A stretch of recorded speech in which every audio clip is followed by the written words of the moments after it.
je veux vivre près de toi, Seigneur. Oui, je vais marcher près de toi, Seigneur. Bonsoir, bonsoir, messieurs, dames. Pardonnez-moi de vous importuner. J'espère que vous avez passé une excellente journée. Je ne serai pas long. Aujourd'hui, c'est peut-être un jour banal pour toi. Tu rentres après le travail. Tu rentres voir ta femme, ton mari, tes parents, tes frères et sœurs. Mais sache que pour Dieu, ce n'est pas une soirée banale celle-ci. C'est le soir où Dieu veut se révéler à toi. Que tu sois athée, hindouiste, bouddhiste, chrétien, juif, musulman. Sache que Dieu n'est pas un concept. Dieu n'est pas une religion. Mais la Bible dit que Dieu est amour. Et celui qui ne connaît pas l'amour ne connaît pas Dieu. Je ne sais pas qui tu es. Je ne connais pas ta vie. Mais je sais qu'un jour, tu confronteras la mort. Tu as beau être belle, tu as beau être beau, tu as beau être mince ou un peu plus fort. Mais sache que la mort ne respectera pas ton âge. La mort ne respectera pas ta couleur de peau. La mort ne respectera pas si tu as de l'argent ou pas.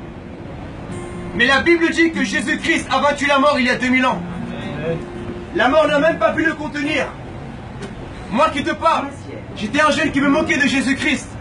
Je ne savais même pas qui était Jésus. J'étais un jeune qui était esclave de la drogue, dépendant de la violence. Mais quand j'ai ouvert la Bible, j'ai été impacté par ce message merveilleux de l'amour de Dieu. Vous savez, les prophètes ont dit « aime ton prochain ». Mais Jésus est allé plus loin que n'importe quel prophète. Jésus a dit « pardonne ton ennemi ». Qui peut pardonner son ennemi? Qui peut pardonner l'homme qui l'a trompé avec sa femme? Qui peut pardonner la femme, sa meilleure amie qui t'a appelé ton mari? Humainement, tu ne peux pas le faire. Mais c'est là où l'amour de Jésus intervient. Aime ton ennemi.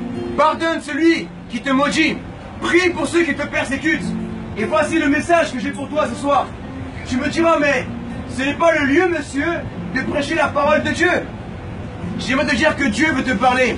Et que Dieu n'habite pas dans les églises. Dieu n'habite pas dans les mosquées. Dieu n'habite pas dans les synagogues. Dieu veut habiter dans ton cœur aujourd'hui. Voilà pourquoi la Bible dit que Dieu créa les cieux et la terre en 6 jours. Mais on ne dit pas que Dieu s'est reposé au 6e jour. On dit que Dieu s'est reposé au 7e jour, après avoir créé l'homme.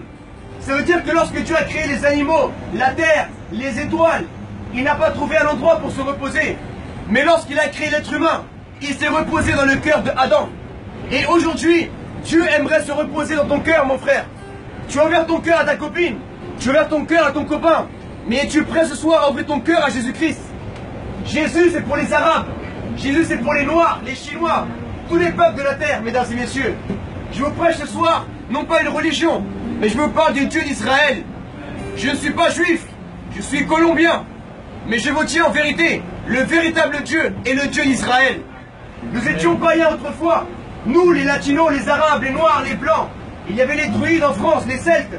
Certains adoraient la lune dans notre peuple, adoraient le soleil, la terre, les animaux. Mais Dieu s'est tourné vers nous à travers Jésus-Christ, son Messie.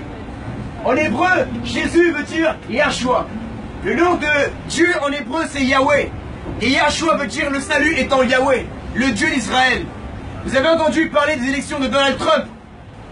Qu'il soit bon ou mauvais, laissez-moi vous dire que Trump veut dire trompette. Et la Bible parle dans Apocalypse des trompettes, des signes de la fin des temps. Les apôtres ont demandé à Jésus, parle-nous un peu de ton retour.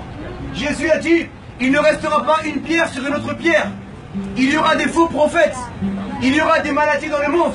Il y aura des guerres, des tremblements de terre. Mais n'ayez crainte, toutes ces choses-là doivent arriver. Amen. Alors ce soir, repens-toi de ton péché.